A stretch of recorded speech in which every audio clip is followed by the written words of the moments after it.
and welcome to The Balancing Act. This is the show that dives into real stories of people I admire who are navigating the challenges of building successful careers while raising families.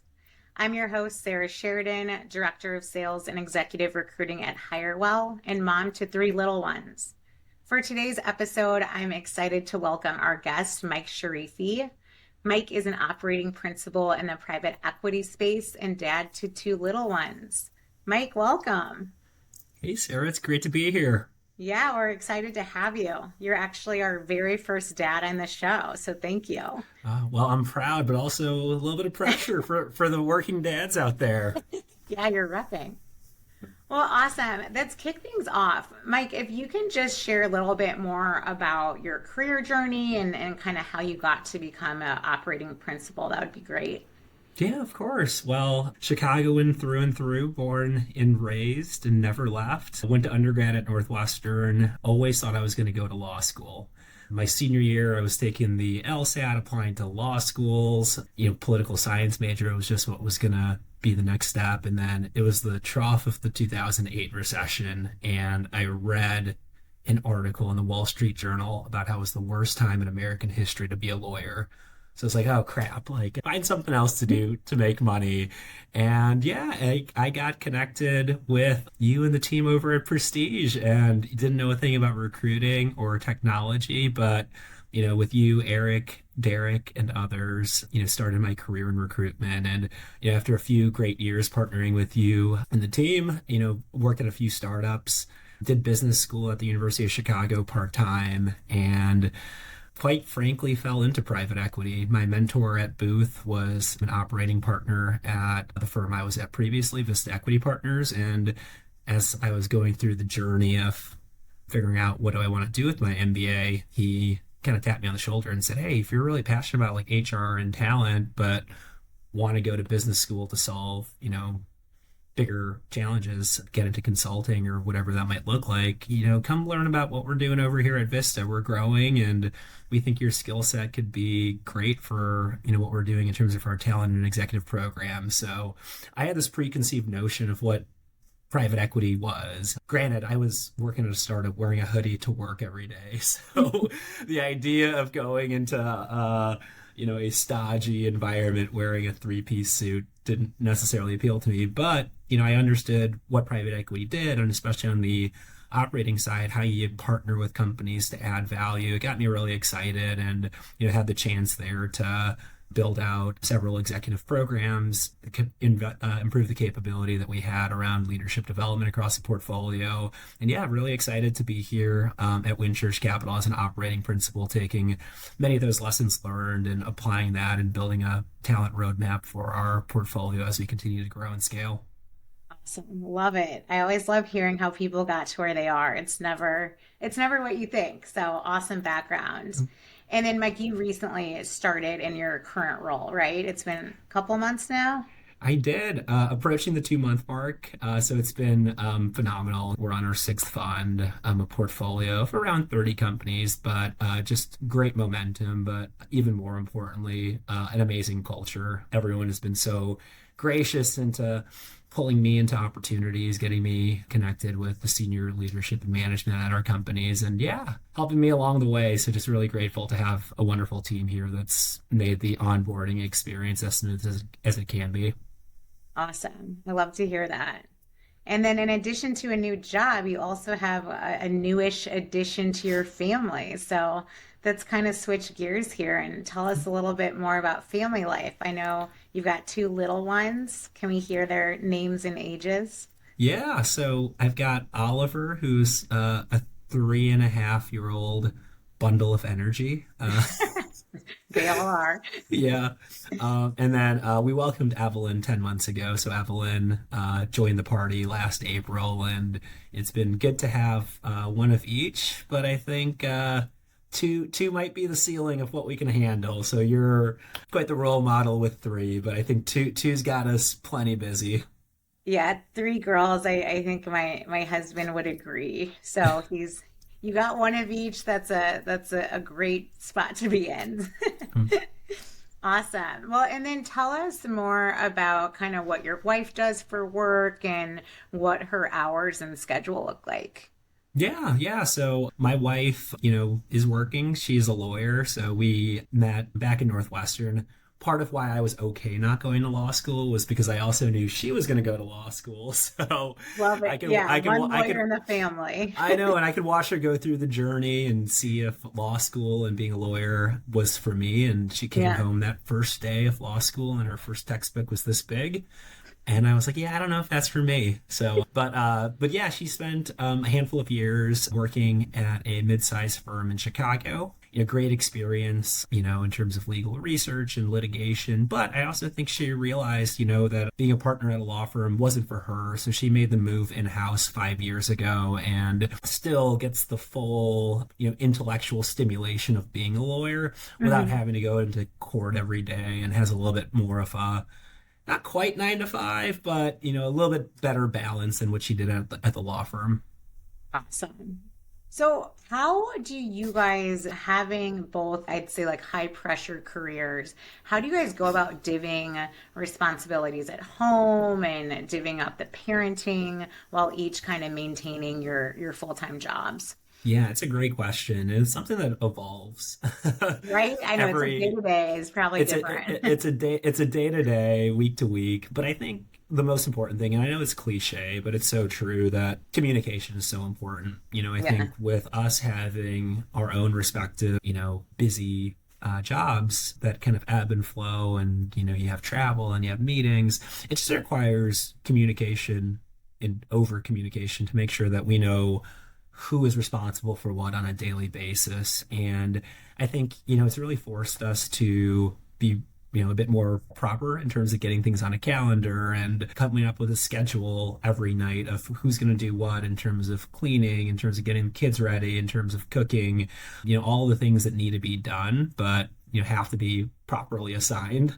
So that's been helpful. But a mentor of mine, someone at my old firm, Angela Pecoraro, she was a CEO in the Vista portfolio that came over to be an operating partner. She was a software CEO of a very busy transforming business, and her husband was a police detective up in Milwaukee, and she coined this phrase that I love using of lead parent. And it's something that Kirsten and I use all the time. There are times where I have to be the lead parent. I have to be the person that takes a bit more of the front foot in making sure that the kids are fed, the kids are bathed, and all of that if she's Yeah. got things at work. But if I'm traveling, if I'm on the road, a couple weeks at a time, then, we'll say, hey, Kirsten, you've got to be the lead parent and help out here. So I think having those roles and responsibilities defined ahead of time and being proactive about it just makes all the difference versus having to react to all the chaos that tends to unfold when the kids get home from school. No, I love that. And I like the term lead parent. I feel like I've only heard default parent and it just has more of like a negative connotation. Yeah, So I'm gonna use that moving forward. That's it's a a good one. it's a good one. Thank you for that, Angela. And then do you guys live by family or like what kind of support system do you have in place? Yeah, it's a great question. We spent a number of years living in the city, and it was great to have access to amazing restaurants and bars and happy hours and all that stuff. But the minute that we started thinking about starting a family, it became clear that we needed to invest in having more space, but also we also knew it was important to be close to family, and it was nice to have the opportunity to move out to the Chicagoland suburbs, 10 minutes away from my parents, to be able to have their support as needed. And I think, having little ones and grandma nearby, it just helps to alleviate some of the burden. It's not something that we abuse by any means, but if there are days where we need to go out and go to IKEA and we Yeah, don't want to yeah, take the kids for that journey and have them be bored looking at furniture. It's just nice to be able to have family nearby to tap into. That we were intentional about getting yeah. close to a parent, and then my in-laws are in eastern Iowa, so they're still able to come out for a few days when they're not farming. So nice to have folks close by, but my words of wisdom to everyone is don't abuse it. So Yeah. figure out highest and best use of their time and where they can give you a lift. Yeah, I couldn't agree more. That's what brought us back to St. Louis. It was not the food, but very close to family, and I fear we may be abusing that the past couple weeks, but we'll Well, get back always to uh moderation. yeah, well, there are two powerful words, and that's thank you. Make sure that they feel Yes, yes, appreciated for and sure. all of that because yeah, sometimes sometimes you lose sight of how much they help you from a balancing standpoint, but also just, mental health standpoint, being able to take the kids Hmm. for a little bit so you can focus your time and energy on something For else. for sure. No, it's great to have.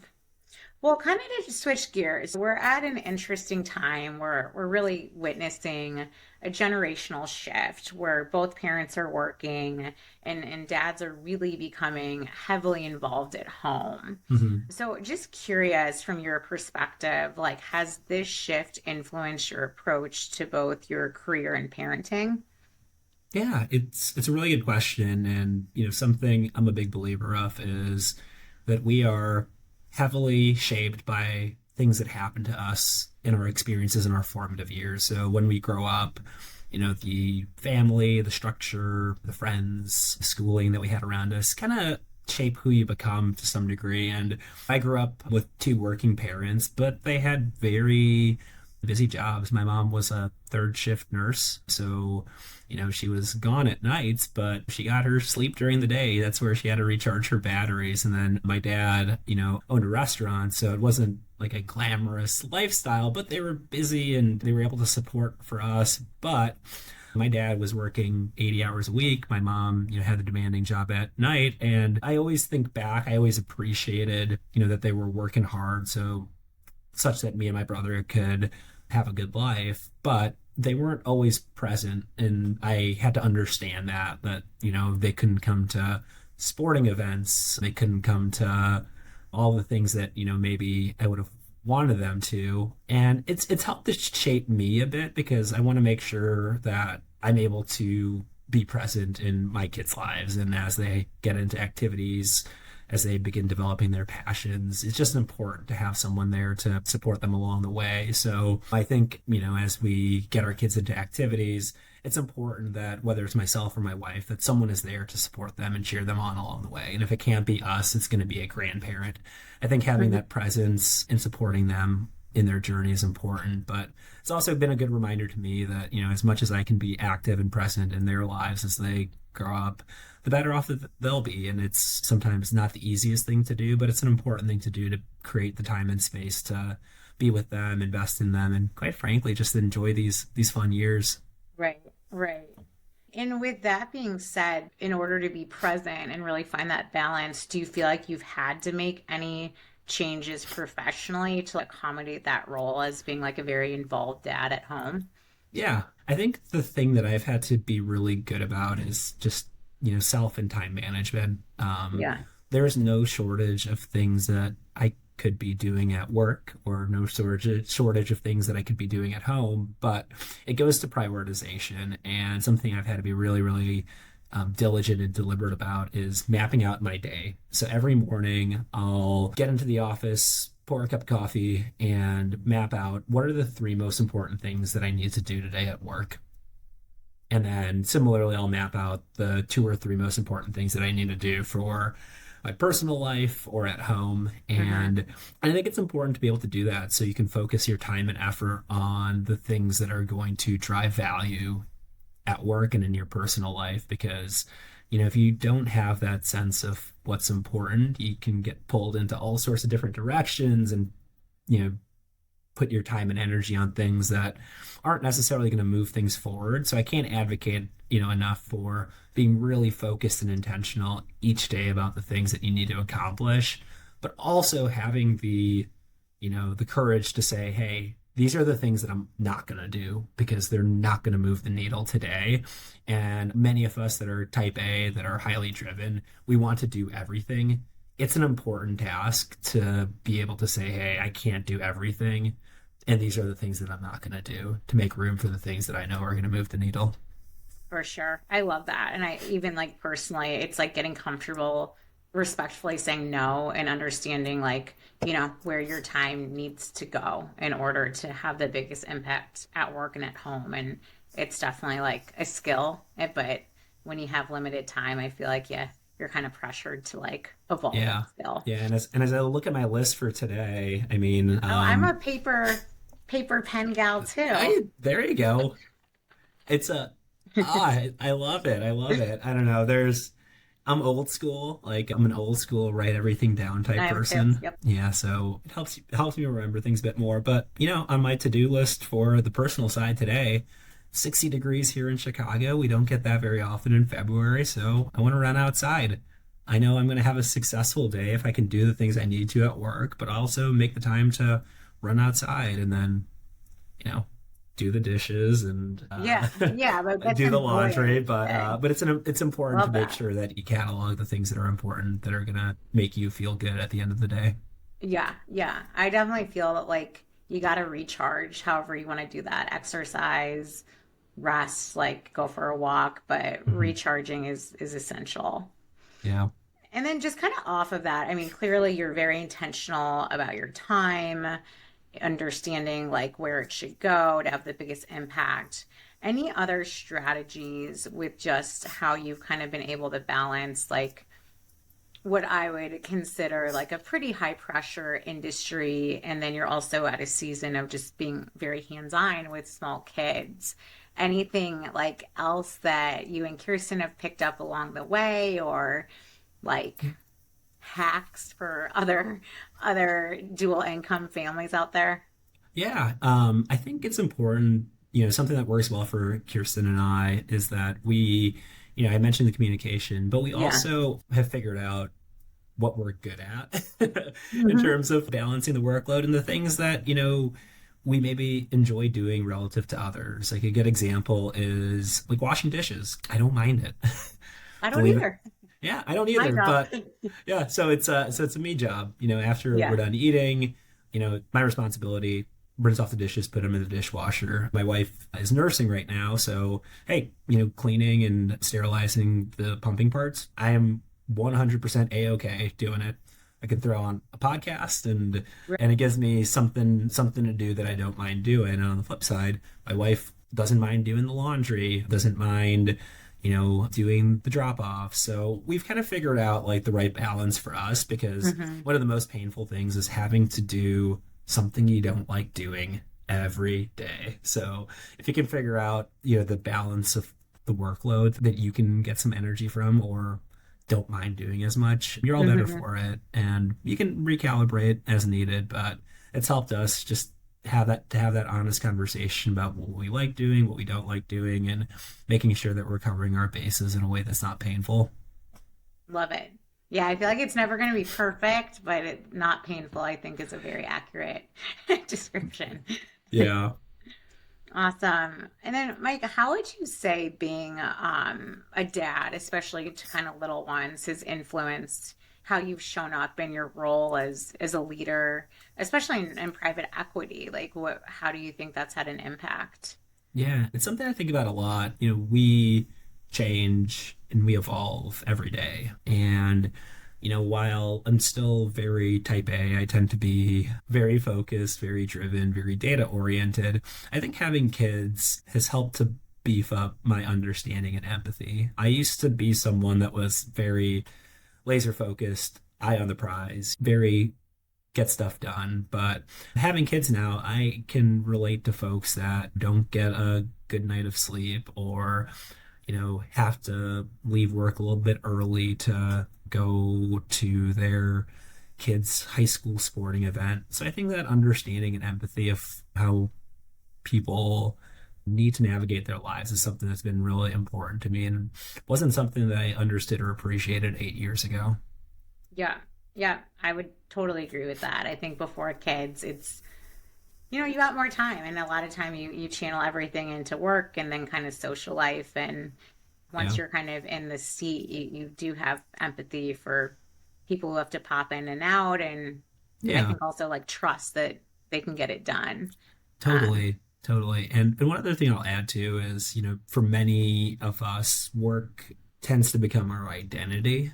But when you start a family and you have a perspective of what life is beyond the four walls of work, it just helps. It just helps as a reminder that we are all people, that we have demanding jobs that give us a lot of energy, but it's not the only thing in life. And being able to understand and appreciate, the family side of things, has helped me tremendously. And yes, I do have to work a lot. I do have to travel a lot, but, it's nice to be able to have the FaceTime with the kids before they go to bed. And when I'm at the airport, take a picture of a plane because my son is in that phase where he's obsessed with Yeah. planes.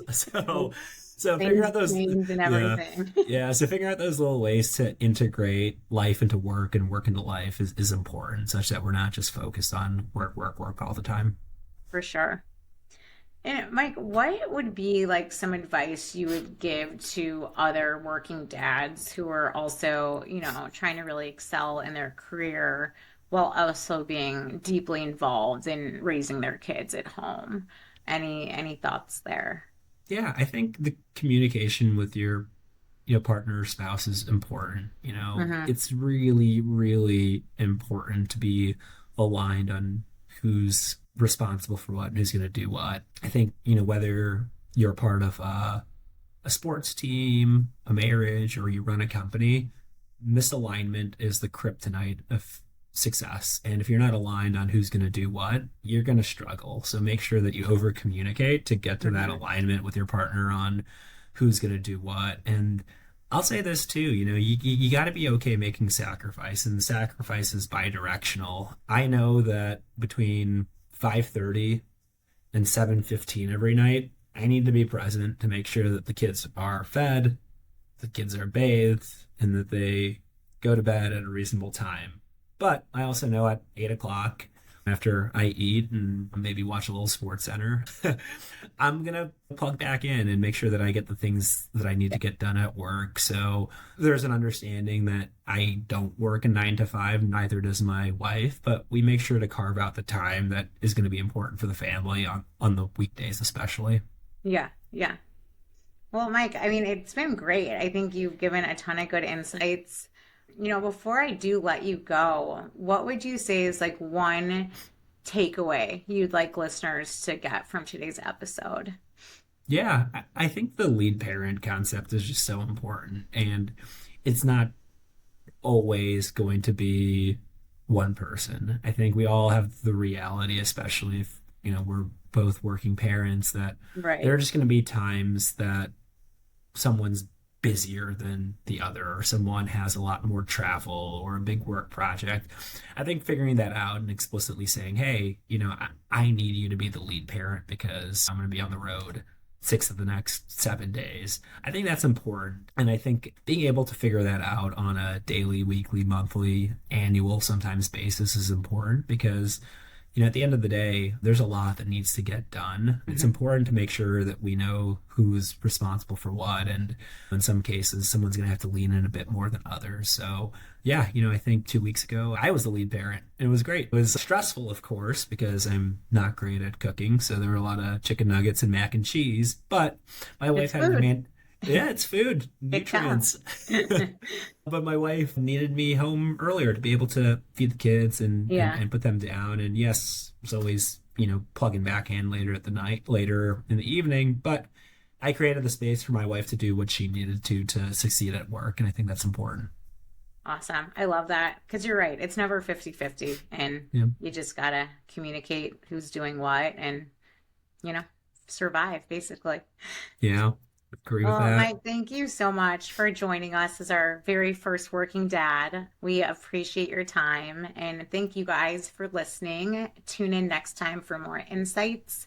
And I'm Sarah Sheridan, your host. For any hiring needs, feel free to reach out to me directly at the link below.